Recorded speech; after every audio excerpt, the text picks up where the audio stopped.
Welcome back to another Maestros Vibe. On this vibe, we are joined by Hope McKeen, and she is here to talk about education with us. And I'm Kev on the ones and twos, and I'm with... This is Karina Hernandez. Welcome back. This is Juan Jefe Espinal back here again with strong, highly esteemed guests coming at you all the way from Hilo's side. Hope McKeen, welcome to Maestros Vibe. Aloha. So, Hope, how are you doing today? How's things going? Oh, it's a happy Sunday. I am here, and I got up a little bit early and did some shopping. Little bit shopping. I just wanted to look. I just needed to be in a store for a little bit and walk around. Nice. Getting ready for the week? Yes. As always, Sunday is teacher prep day for the week. And looking forward to the next couple of weeks because we are getting closer. We're at mid-quarter now, so we're getting closer to full quarter. I'm sure everyone here knows that we are rolling in this school year. Yep. Yeah, we're rolling right along. And just for all of our listeners out there, Hope, could you tell us a little bit more about your role in education? Yeah. So first of all, I do my little quick introduction. I was so impressed by your guys' introduction. I was like, what am I going to do to sound better? But just joking. So Hope Fualani McKeen ko uinoa no hilo mayau. O Robert McKeen, lawa o Natalie McKeen Victorino ko umakua, o kaua o hilo, kamea e hanai iau, o kau keiki elua, oia o kilinahe, lawa o Hakoi. And so I'm Hope Pualani McKeen, and I come from Hilo. My parents are Robert McKeen and Natalie Victorino McKeen. And the water that nourishes me is the rain of Hilo. My two children are Kilinahe, who's my daughter, she's my younger one, and Hakoi, actually Kulani Hakoi, which is my son, he's older. And that's what makes me who I am. So that's one way we introduce ourselves is that we acknowledge where we come from and the things that sustain us. And so, what was your question again? Sorry. Tell us more about Hawaiian education. Yeah, Yes. Well, we're just wondering, after all of that, thank you so much for sharing. It's so powerful to hear Olelo Hawai'i. And when I was a couple years ago, I got to go to the Native Hawaiian Education Conference over in Oahu, and it was spoken everywhere. And it was just such a beautiful scene, especially when you get to understand the history behind how language was treated and taken away and almost erased. So hearing it thriving now is such a beautiful thing. So thank you for sharing with us and our listeners right now. But we're wondering also, as you, the educator, what roles do you play, and what roles have you played in the past? So I'll do a little bit about me, and then I'll talk a little bit about the history of the Hawaiian language and the movement that has occurred, and then we'll get into what's happening now. So for me, I didn't start learning to speak Hawaiian until I was in high school. My best friend had been a part of, she's my age, but the program had started when she was in preschool, but the continuation of the program hadn't finished. But her family are Olelo Hawai'i speakers. And so I was around it when I was with her, and then in school I was always around it. At church, I was always around it, but I never fully started learning until I was in high school. And so I decided, I took to it. It was something that I was super interested in, and so I continued on that path. And then when I got to college, when I was graduating from high school, I didn't want to be a teacher. That's not what I wanted to do. I wanted to be a kinesiologist, so I wanted to go into sports medicine. And that's what I really wanted to do. And it was mainly in part because I spent my entire childhood caring for my siblings and their sports injuries. So I thought I had this down. And then there's many of knee and arms injuries all over the place.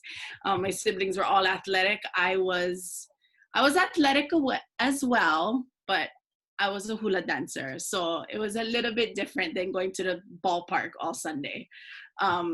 So that's what I really wanted to do. And then I got to college and I realized maybe this is not really what I want to do.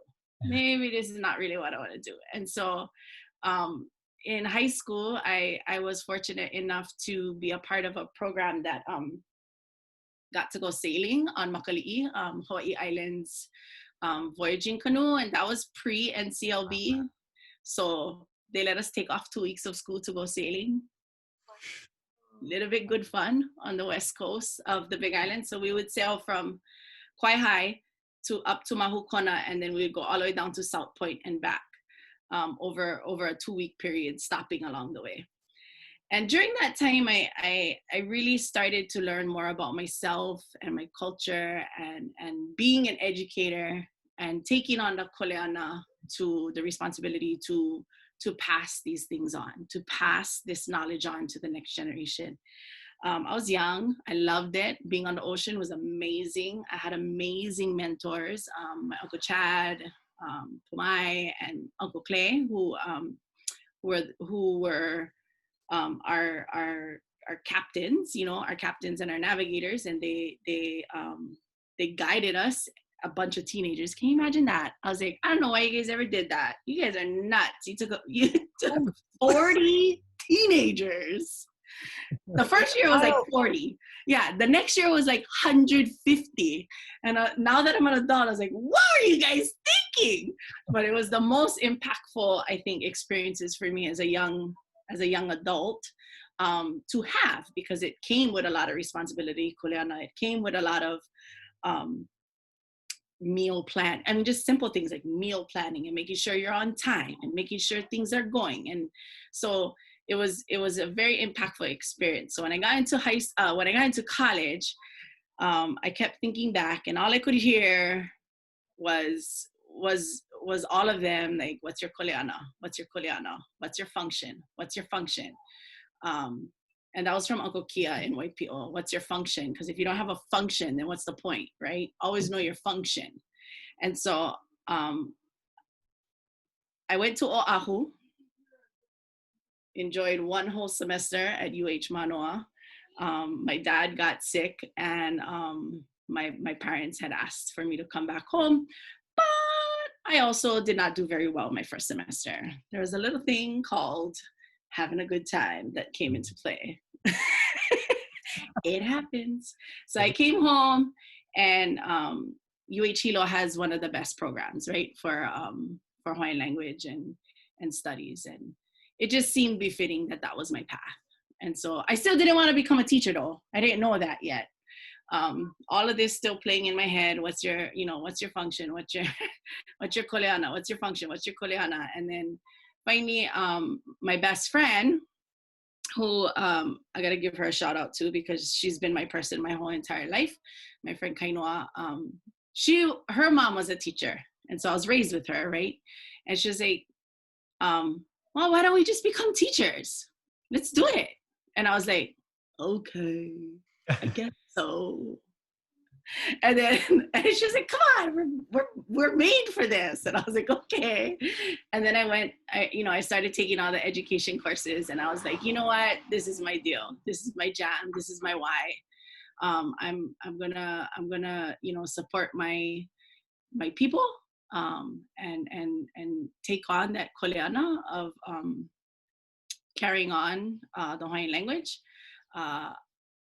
I'm going to raise another generation, because I was fortunate to have amazing teachers I went to private school when I was little, and I had great teachers there. Went to public school, DOE, in 3rd grade, had amazing teachers from 3rd to 12th. I mean, I cannot even say, like, all my teachers were fabulous. I don't know if I was just a lucky one, but to me, I just had amazing educators and mentors. And so I was like, okay, So if I'm going to be a teacher, then I'm going to be a teacher. Like, I'm going to do it, and I'm going to do it right.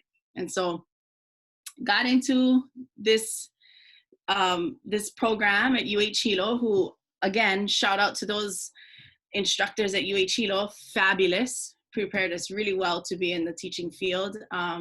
At that time, we didn't have to have, I had my Hawaiian Studies degree because it was a second, and it still is, like, it's after, there was no major in education. So you had to go to a secondary program after to get certified. And so I did, and I had already committed to this koleana of being a part of the language revitalization movement. That was 16 years ago. And so at that time, they were about 20 years in. We're now a little bit further ahead in that.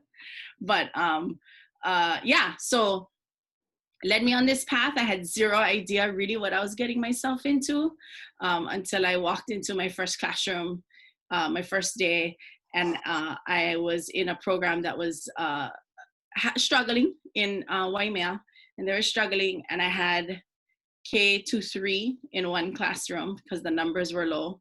And I had zero idea. Like, I was like, okay, I know what I'm supposed to be doing, but holy moly, what am I doing? But I mahalo that experience because it really made me diversify the way I teach. So there was no way to teach one thing, at one level. You had to differentiate no matter what. And so I really mahalo that experience and the people of Waimea that had supported me in my first 3 years of teaching. Who does that? And it was brutal. It was brutal, but I loved my kids. I mean, that's how it is, right? We love our kids. But that's where my journey started. At that time, when I had gotten into the field, there were still the naysayers that immersion education doesn't work. And you have to fight that battle with yourself before going into the profession, because you're in it for a reason, right? And so you got to fight that battle with yourself before you get in the profession, because when you're in, you got to be all in. You got to be all in, and you got to be ready to work, because being a teacher is a lot of work, right? We all know that. Being a Hawaiian immersion teacher is like 4 or 5 times that work, because you're creating everything as you go. And I give credit to the kumus that came before me, because by the time I came along, we had computers that were a little bit more functional with copy paste. We didn't have to print, cut, and paste on books. Yeah, like literally cut and paste. I didn't have to do that much. We already had the copy, we already had digital print a little bit better by the time I came into the field. So I could type up my assignments and my kids could use it. They would have to translate and then put things over it for the kids to see. So they would have to print the paper and then put things over the paper, so it was translated, right? Because it's not like now where we get PDF and we can just manipulate the document. There was literal cutting and pasting that was going on. And so I to all the people who started the program, and I consider them they're the foundation of our program, and they are the cornerstones, they are niho stones of our program. I respect them so much, because the work they put in is nothing compared to what we put in. But the whole thing started in the 80s, late 70s, early 80s, and it all began with the Hawaiian Renaissance and this movement of like, no, we here. And I mean, it includes everything from Mary Monarch, Hokulea, and then came along Punanaleo and the Hawaiian language revitalization movement. But it was all things that were moving, right? All together in separate areas. Protect Kaho'olave was happening all at that same time, right? So this Hawaiian Renaissance was occurring. And I'm gonna have to say that Hokulea was the catalyst to springboarding everybody, for putting this Hawaiian Renaissance in the forefront. and language was a key piece. So what I've heard from many people, so my grandmother is Hawaiian, well, was Hawaiian, she passed away, but she is Hawaiian, right? She gave that to me. And my grandfather was also Hawaiian, and on my dad's side. And so they weren't allowed to speak Hawaiian. They were not allowed to speak Hawaiian. My dad never learned to speak Hawaiian. And so when the opportunity came to me and my siblings, sorry, woo, didn't expect that to happen. When that opportunity came to me and my siblings, they were 150%, 200% supportive. They're like, go, do it, be involved, get things done. And my family was a little conservative because they were Catholic, right? So they were a little bit conservative on the views, but my parents never denounced Hawaiian gods. They said, yes, there's this God, but your gods are here. You have gods too. And so I didn't quite understand even the difference of it until I was interviewed in my senior year. And it was for they don't have the program anymore. So it was for Sterling Scholar. And I was going to I was one of the candidates to be a Hawaiian Studies Sterling Scholar. I mean, whatever that means right now, right? I don't know. But I got asked the question, how do you differentiate between your Hawaiian cultural practices and beliefs in gods and your Christian beliefs in gods? And I didn't know, because my parents never made a big deal about it. We did simultaneous practice, and it wasn't a thing. And then I realized, like, oh, it's a thing. On the application? It was in my interview. Yeah, it was in my interview. And so I was stumped. And I was like, I don't know. There's a difference? Yes, there's a difference. But it really highlighted, that Christian influence on what became Hawaiian, and all of that. And so my back to the thing. So in 75 and 80 is when all of this Renaissance was going on. And it still wasn't totally 100% super cool to be Hawaiian, right? You still had the naysayers, you still had all of that. And then there's a group of makua parents that wanted to raise their children speaking Hawaiian. And so they started Punana Leo. And I could highlight all of them, but there was a group of them. And yes, there was like a main group, but then it's all of them that decided to take that plunge that really made the difference. Because if they all hadn't decided to take that plunge, I wouldn't be doing what I do right now. And so I honor all of them. It would take me a really long time to name all of them, but there were some definite key players that are still involved in the movement now. And so, but they had their work cut out for them, right? Because it's not easy to just start a school. And there was a lot of naysayers like, oh, what's the value of Hawaiian language, right? What is its value? Where are they going to use it? What is it? Where are they going to use it? They're not going to be able to use it. They're not going to be able to go anywhere in their life with it. But no matter what, they just kept going. There's always going to be naysayers. And so when I came into teaching, there were still those naysayers. And I had been raised around those, because I went to Keaukaha Elementary, which was the first one of the first Kaiapuni schools, one of the first Hawaiian language immersion schools. So I was raised with those, with the keiki that went to Kaiapuni. We played at recess together. We went to A+ together. Some of them are still some of my best friends. I was 1 year older than them because the program was 1 year behind me. But I was like, what do you mean it doesn't work? I know they're pretty successful. They're cool, but there were so many naysayers, and it really was, again, it goes back to, and we get stuck in this, is whose knowledge matters, right? Is your knowledge more important than my knowledge? But so this program started rolling, right, and many obstacles, they had to change a law. Hawaiian was not an official language in the state of Hawaii. They had to get that changed. How's that? Hawaiian was not an official language, right? In Hawaii. In Hawaii, it wasn't. They had to get it changed in order for this program to fly.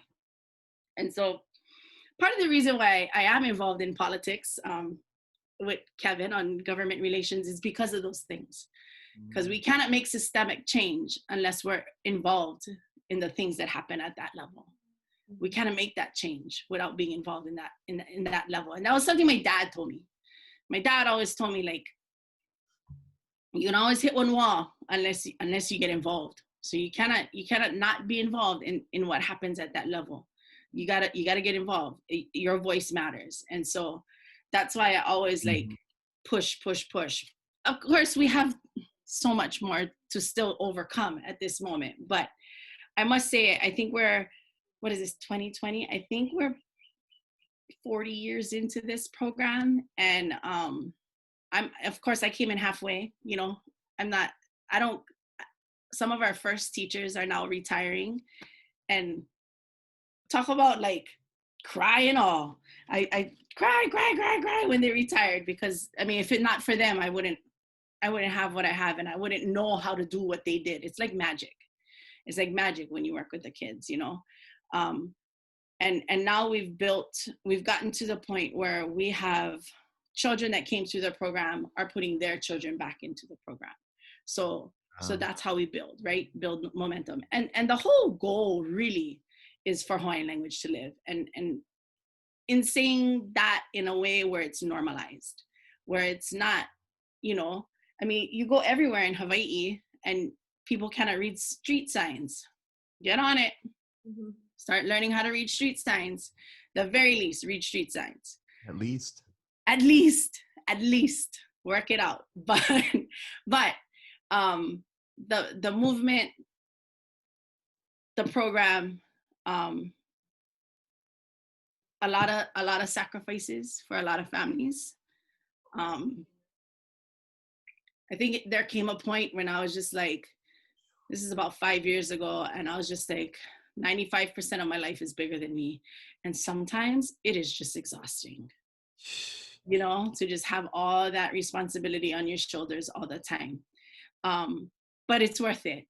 It's worth it. And for me, I think one of the moments that it was most worth it was when a bunch of kupuna decided to sit in the middle of the road going up to Mauna Kea. Mm-hmm. Because behind them were their grandchildren and their children that had no doubt that what they were doing was correct.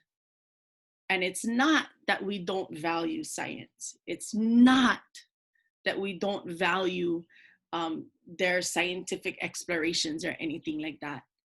It comes down to, when will our voice be just as important? Mm-hmm.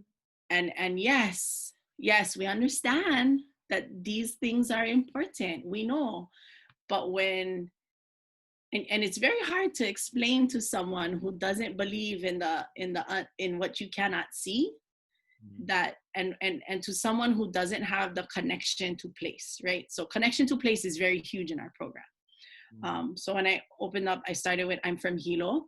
So we start about where we're born. When we say no, it means it's where we were born. So I was born and raised in Hilo. I'm actually, the joke is that I moved from one side of the runway to the other side of the runway. Born and raised in Hilo. I lived by the pier my whole entire life in Hilo. And then about 5 or 6 years ago, we had to move out of that home, my childhood home. And I ended up 180 degrees across the runway, living adjacent. So, but place matters, right? Place matters. And why place matters is because when you build that connection with students, they want to care for that place. Like when I lost, so my family lost our home. We were evicted from the state. I'm not gonna like sit here and sugarcoat it. because these are the real things that happen in real life, right?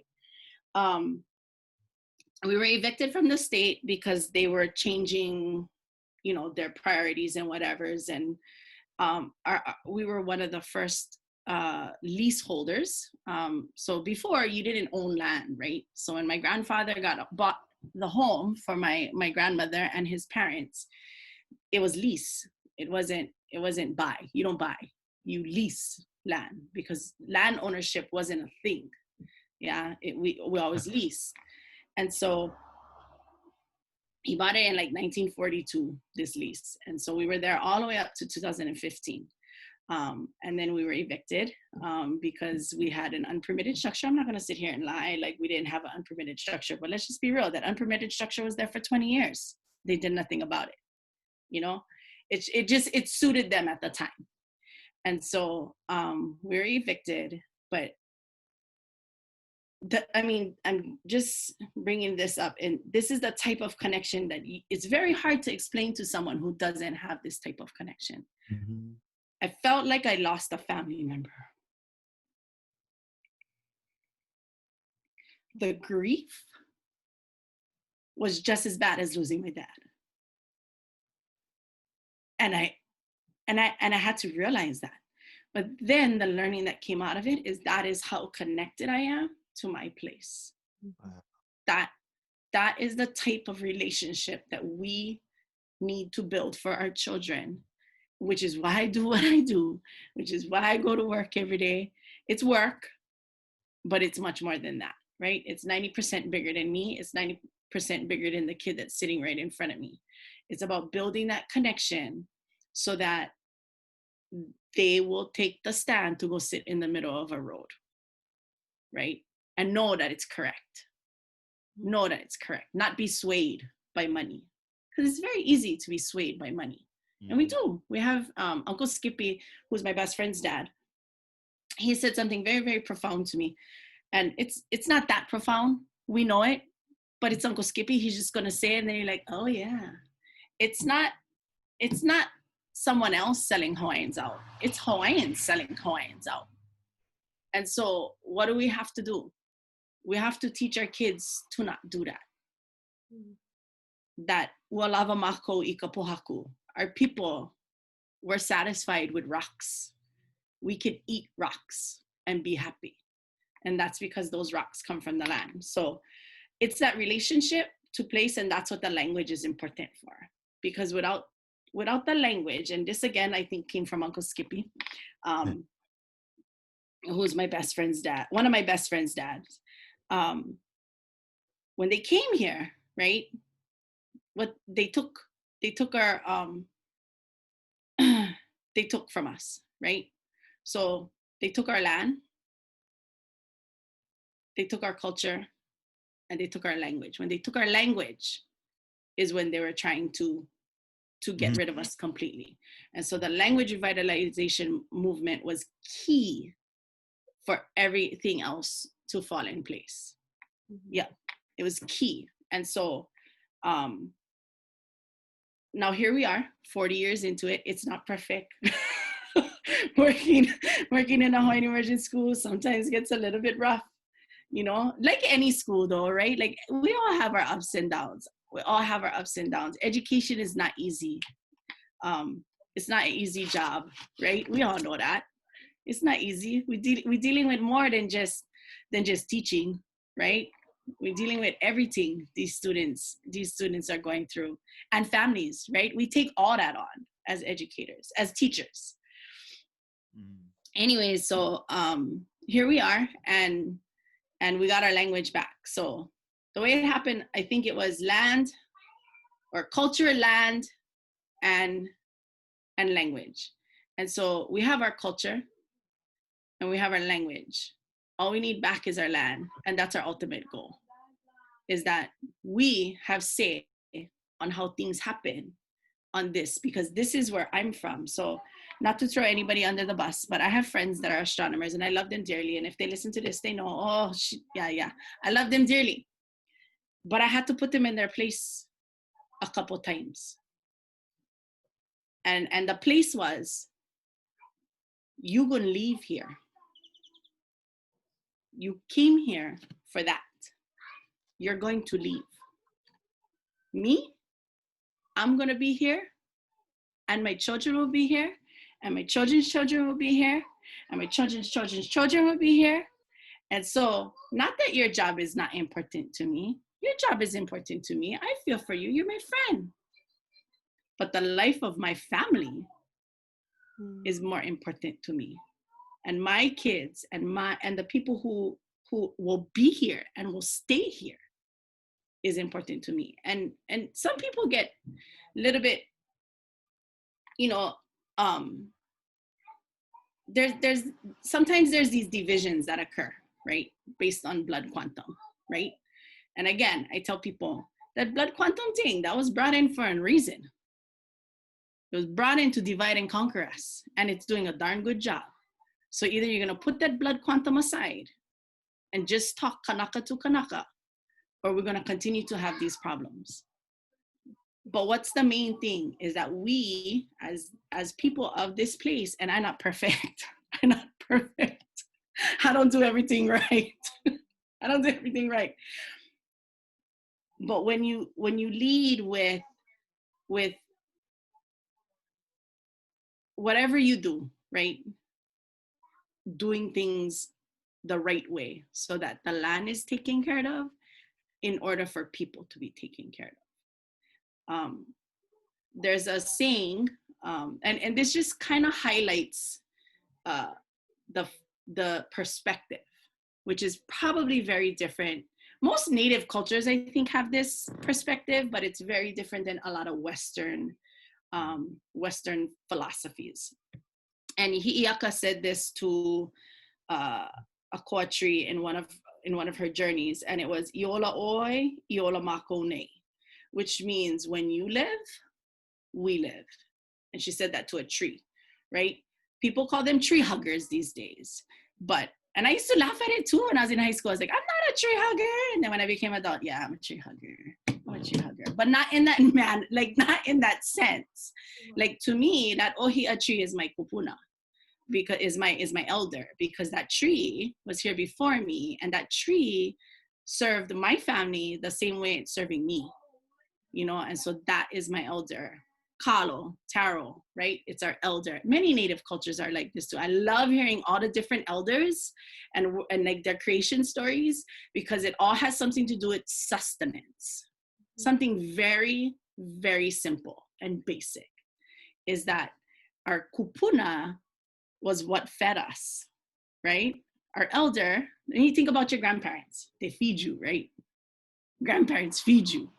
And so same like our plants, they feed us. And so they are our kupuna, and we honor them in that manner. And so it's that connection. And the whole point is that Auntie Pua case, I'm just throwing names out there because they all give me all kinds of information all the time and make me have aha moments even when I don't want to have aha moments. And I'm like, oh, there it is. Okay. I just wanted my brain to rest right now, but I got it. She had said something a while back, and this is at the start of, maybe mid Mauna Kea movement. I've been involved here and there with the movement. I'm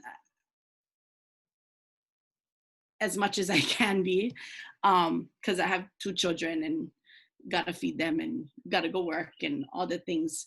But I give the ones credit that were they were there every day. I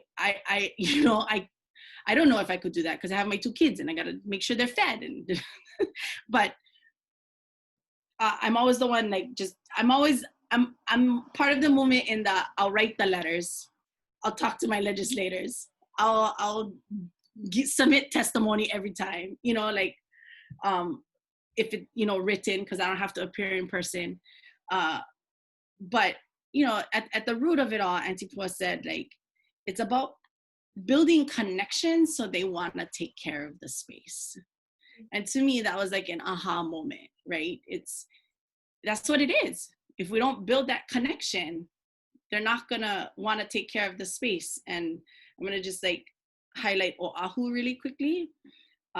When Henry Kaiser came in and bought up, and I don't know all the place names, which is sad because I don't know it because it's just called Hawai'i now, right? And so that's another point, you know? Yeah, like you just came in, bought all this land, filled in fish ponds to build homes on it.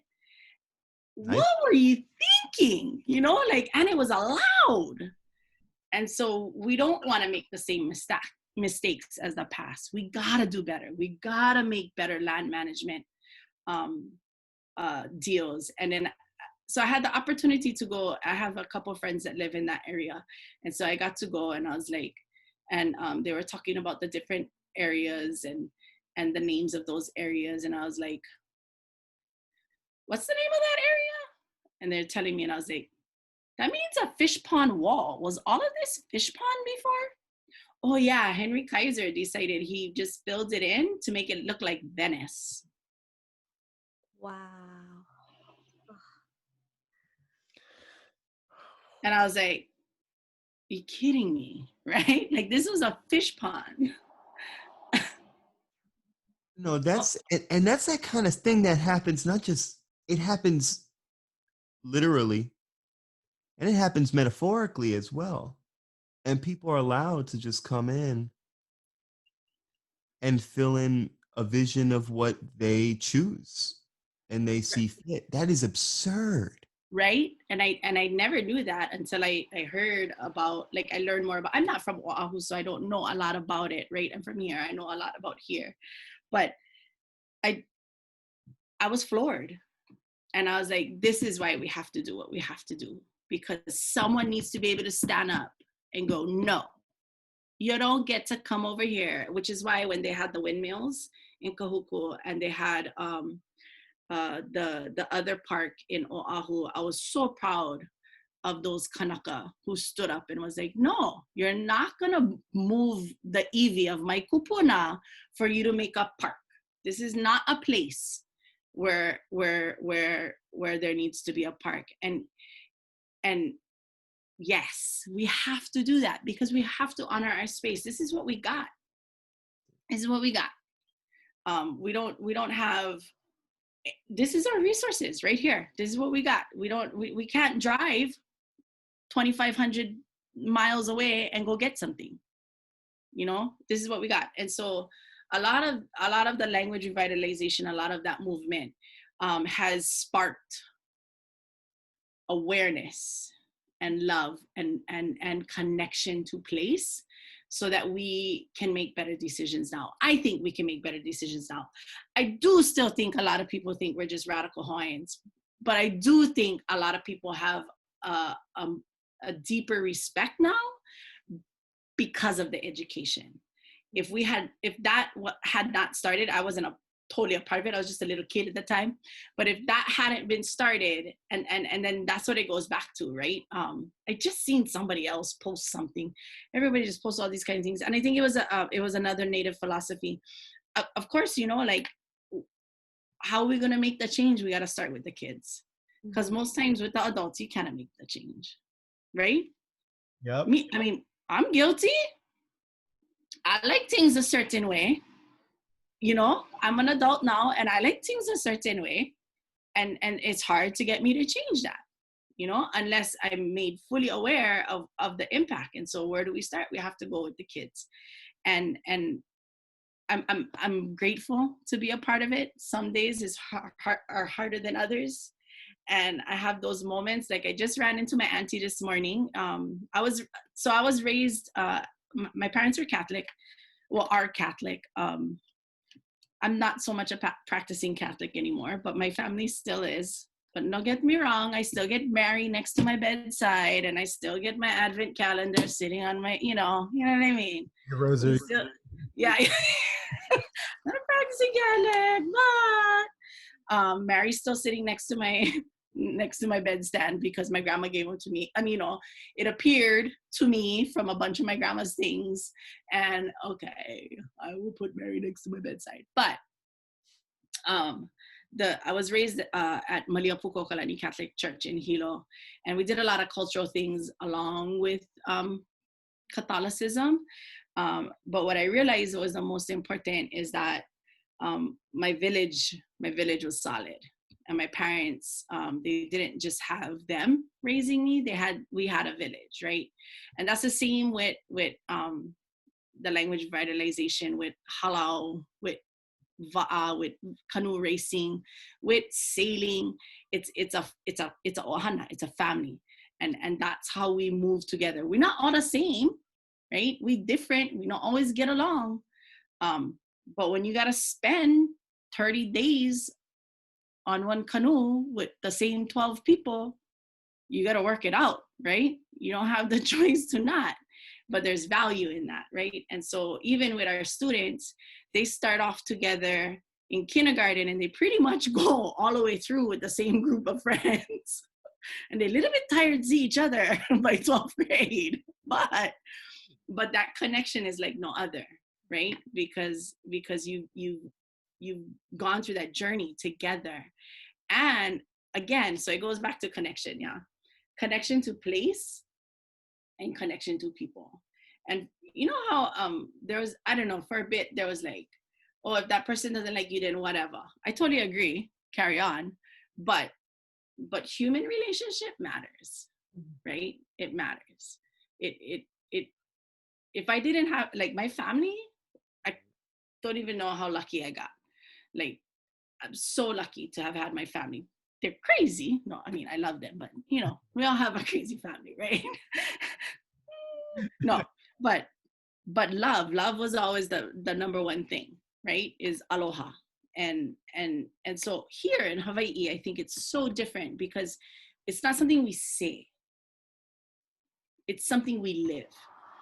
And we're raised that way. So even with everything going on right now across the country, and people throwing around terms like Democrat and Republican and liberal and non-liberal and conservative and blah blah blah blah blah blah blah blah blah blah, I was like, I got aloha. And if something that is said does not reflect what aloha means, then that's not who I am. That's just not who I am. I wasn't raised that way. I call it what you want. Put the label what you want to put on it. But aloha, it truly is the essence of the Hawaiian people. And I know people make jokes, right, about that word because it means hello and goodbye. It doesn't mean hello and goodbye.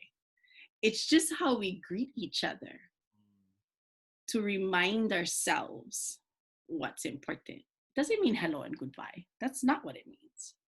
Aloha is much more than that. But we say that in a form of greeting to remind ourselves of that. And so I think one of the niho stones or the cornerstones of the language revitalization program is that understanding of aloha. And I don't know, I mean,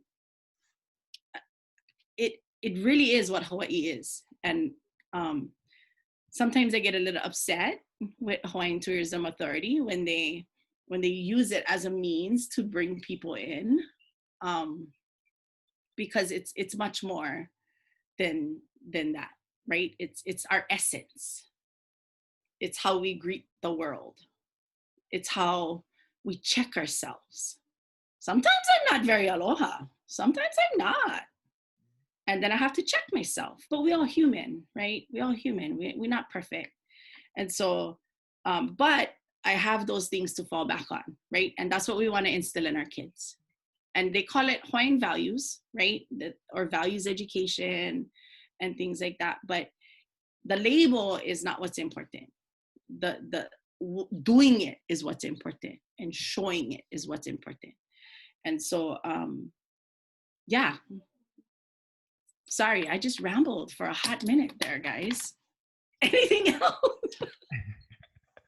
No, I think you're right on it. I think the work you're doing, even in that small space with that word, reclaiming that word, educating people about that word, the nuance in that word, I think that's preventing those fish ponds from just being taken over, metaphorically. You know what I mean? And it's difficult because if I think about the Hawaiian Tourism Association, right? Is that what they're called? The Hawaiian Tourism Authority. You see authority, how right? they're apparently the authority of what tourism needs to look like in Hawaii. The, You know the, what I mean?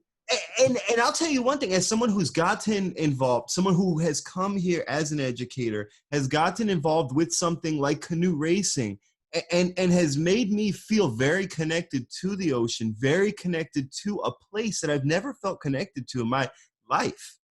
But then it's like it's run by this tourism authority that is just a little bit nuanced in what they're looking for from Hawaii, you know? So it's this weird play always happening. And I'm just glad for educators like yourself who are willing to step up and willing to speak up, because that is the important work that prevents the erasure of people's culture. And if you erase someone's culture, it can happen so quickly, just like it happened in Oahu. So it's diligent, and I appreciate having you here with us. So thank you. Yeah, and it's really interesting, yeah, how they sell Hawaii. And in this pandemic, with 1/3 of our population being out of work, that tells us how heavily we rely on tourism. But there is a right way to do it. And I'm not saying that we don't want to have tourism. It's a lucrative industry that could employ people here, and that's important too, right? But we have to do it the right way. We cannot have people coming here and sucking up all our resources, because I have to feed my family. And that water needs to be clean for not just me, but for the next 7 generations. That water has to be clean. And so if we have people coming over here, going down into the valley, not knowing how to go down into the valley, and then palahuli the truck off the edge, and then all that gas gets into the water, and that's not good. It's not good. And so we got to do it the right way. Our places are too sacred to us because we care about them. Yeah, it's sacred to us because we want to keep them beautiful. We want to keep them accessible, and so we can use it, not use it, but like be in the space of it for myself and the next 7 generations. So it really is about teaching them to not just think about yourself, but to think about what's coming after you. And so, I mean, there's so much more. We do a lot of things. Our kids do fish pond work. We do all kinds of things. And right now it's really hard because we're not doing a lot of excursions. We usually do a lot of field work where we're in the field, and we're not doing as many right now, and it's really hard. But we're trying to bring in as much guest speakers as we can to keep the ball rolling. But that, I don't know if you guys seen the Our Koleana campaign, to wear the mask, and that was to combat like potential genocide. People don't realize that our people were decimated before, and if we're standing here now and still have that genealogical tie, it took a lot for me to be here, because a lot of Hawaiians were killed by foreign disease. And so it is our koleana to suck it up right now, stay home, limit social gatherings, and do the best we can to keep our lives healthy, or healthy enough to be able to fight it and not get severely sick, right? So yeah, but thank you guys for having me. I don't know if you have anything more for me. I know I just kind of rambled on. Sorry about that. Really appreciate it. Thank you so much. Yeah. Yeah, no, the process of sharing your upbringing and your journey, everything that you shared with us was so amazing. And you taught us so much. I'm over here taking a lot of notes mentally, but I know that when I listen to this episode again, going to include it. And also just because it goes with what I'm teaching my students in 10th grade ELA. We are comparing pre-colonial Nigeria to pre-colonial Hawaii. And then we're also, aligning now with the book Things Fell Apart and the arrival of the missionaries and how that changed that culture. And then we're going to see the same thing here. And so hearing you share your maina'o and everything else that you've just everything. Thank you so much, Hope. You give me hope, and I know that my students will get a lot out of it as well. So thank you. I hope so. And, like anything that I do say, like, it's not meant to like devalue, anything that's anybody else's beliefs. It's just that this was our story. This is part of our story. And this is just from, this is the story of me from my perspective, and so, I don't want to devalue anybody else because, everybody has value. No, and we really appreciate that, because yesterday, sitting in Kiai'aina Kualoa, this program that we're doing with Uncle Mehalani Pai and Malia Kipapa, they were talking about how they're survivors, so we appreciate you sharing that story of your ohana and your lineage and how you've survived to this point. And I would be remiss, I know we've been on this call for a while, but I would be remiss to not ask you this question. And the question is, like, 3 teachers who are outsiders, who do not have connection to this land, but have so much to give back, and just the privilege, and responsibility, the kuleana that we now hold because of everything that we've learned, and everything that this place has given us, as Juan mentioned earlier. What advice do you have for people who aren't a part of the Hawaiian immersion school, but that want to uphold those values, continuing our education moving forward? I think it's I wasn't taught that you have to pass on the knowledge in being exclusive, right? If we want to keep Hawaii solid, it'll take all of us, Hawaiians and non-Hawaiians alike, right? One thing that was told to me was said at a ceremony one time, and I is from Auntie Kikuhi. I try to like quote all the people who say it because, I gotta give them honor. If you drink the water, that DNA is inside of you. And in Hawaii, we still drink tap water. So I don't buy bottled water anymore. I drink my water. I put filter just in case, on the extra filter, because I live old house, get plenty lead probably. But if you drink the water, if you're here for 48 hours and you drank that water, that DNA is inside of you. You don't have to have it flowing through your blood, but it is flowing through your blood because that DNA is now inside of you. My DNA comes from the water. My DNA comes from the rock. Your DNA now has that infused. And so it is also your koleana to uphold what is important for this place, and the values of caring and land stewardship and all of the things is your koleana too. And always be mindful of your place. Like, there's sometimes where you got to tell people, oh, know your place, but it shouldn't stop you from helping somebody or getting in contact with the right person. I always tell all my friends, I said, if you don't know, ask. Don't, if you're unsure, ask, because maybe there's something that you're gonna, like, if you're gonna teach a story and you're unsure about one part of it, just always ask. And most people who live what we do, which, basically it's what it is. I'm not just a hula dancer, it's my lifestyle, right? I'm not just a Hawaiian language immersion teacher, it's my lifestyle. It's how I live. Just ask someone if you're unsure. Always just ask. And what I've seen is, as long as someone is respectful about it and not try to, I think the most hiccup comes when someone tries to bring their knowledge to your knowledge.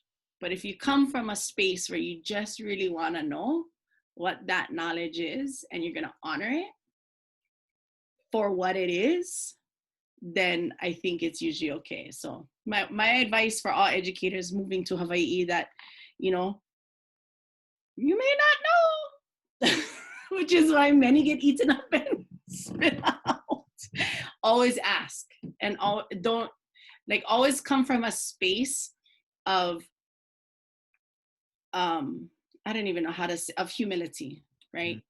Don't think that you know the story, right? Don't think that you know the story, because you might not know that family's story. And so I know there's always these labels, right, that we put on low income, or, you know, all these things that we deal with. And a lot of the time, the cultural barrier comes into place because there's this attitude, there's this savior attitude that comes with it. And it's very Western, right? That I'm here to save you. I'm your teacher. I'm going to teach you everything. No. We have in Hawaiian, our word for teaching and learning is the same. Yeah, it's a'o. It's a reciprocal word. So it's exactly the same. And it's a'oaku, means to teach, and a'omai, which means to learn. But the word is the same. There's a time and place to sit and learn, and there's a time and place to sit and teach. And so knowing those times and how to move between it is important. But really just coming from a place of humility and respect, and I think and I've seen it, and it's hard. I've had to catch myself. The minute someone from the outside comes in and tries to tell us what to do, there's an immediate reaction. And I've had to check myself on it, because they're not necessarily meaning to do that, but it's our reaction because we've had to deal with it so much, you know? And so I check myself, like, oh, am I having this reaction because I just don't want this person from the outside telling me what to do? Like, I don't know. Or am I legit having, you know, is it legit not a good idea? You know, so there's always that thing that will be there, like, why you know better, you know, because that's how we were treated, right? That's how our kupuna were treated. And genetic memory exists, you know. When my mother had all of us, when my sister was born, my oldest sister was born, my tutu kuakahi, my great grandmother, who was Hawaiian and considered atheist because she didn't practice Christianity,